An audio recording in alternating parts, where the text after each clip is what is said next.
Intellectual property, അതായത് patent. ഫാർമയിലൊക്കെ majorly പേറ്റൻ്റാണ്. അപ്പം അല്ലെങ്കിൽ ഇപ്പോൾ ടെക്കിലും കുറേ എന്നൊക്കെ പറഞ്ഞാൽ എനിക്കിപ്പോൾ ഒരു പ്രൊപ്പറേറ്ററി ടെക്നോളജി ഉണ്ട്. അല്ലെങ്കിൽ ചിലപ്പോൾ ഒരുപക്ഷെ അതിപ്പോൾ ഫുഡ് ബിസിനസ്സിലായാലും എനിക്ക് ഒരു രീതി ഓഫ് മേക്കിംഗ് പ്രോഡക്റ്റ് ഉണ്ട്, എൻ്റെ കയ്യിലൊരു സീക്രട്ട് റെസിപ്പി ഉണ്ട്. അത് ആൾക്കാർക്ക് അറിഞ്ഞൂടെ, പക്ഷേ ആൾക്കാരത് മനസ്സിലാക്കി എടുക്കും.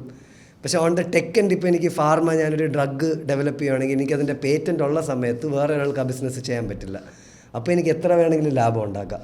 ചെയ്താലും നിനക്കൊരു എമൗണ്ട് തന്നുകൊണ്ടിരിക്കണം. ചെയ്താലും എനിക്ക് റോയൽറ്റി തരണം. അപ്പോൾ നിങ്ങൾക്കൊരു ഇൻ്റലക്ച്വൽ പ്രോപ്പർട്ടി, നിങ്ങൾ ഇൻ്റലക്ച്വൽ പ്രോപ്പർട്ടി ഡെവലപ്പ് ചെയ്യുകയാണ്, നിങ്ങൾക്കൊരു പ്രൊപ്പറേറ്ററി സാധനമുണ്ട്, നിങ്ങൾക്കൊരു പേറ്റൻ്റ് ഉണ്ടെങ്കിൽ അതും ഒരു സോഴ്സ് ഓഫ് കോമ്പറ്റീറ്റീവ് അഡ്വാൻറ്റേജ് ആണ്. അത് നാളെ ഇപ്പോൾ റിൻഷാദിന് നാളെ വന്നാൽ അത് തുടങ്ങി. ഇപ്പം നിങ്ങളുടെ സ്വീറ്റ് ലൈം പിക്കിളിൻ്റെ ഫോർമുല അത്ര പേർക്ക് അറിഞ്ഞുകൂടാ. നിങ്ങൾ എന്തോ ഒരു സാധനമൊക്കെ ഇട്ടാണ് അതിൽ എന്തൊക്കെയോ ഇട്ട് ചെയ്യുന്നുണ്ട്. നിങ്ങളുടെ സ്വീറ്റ് ലൈം പിക്കിൾ ഹിറ്റായാലും നാളെ റിൻഷാദിന് വന്നിട്ട് അത് റിപ്ലിക്കേറ്റ് ചെയ്യാൻ പറ്റില്ല.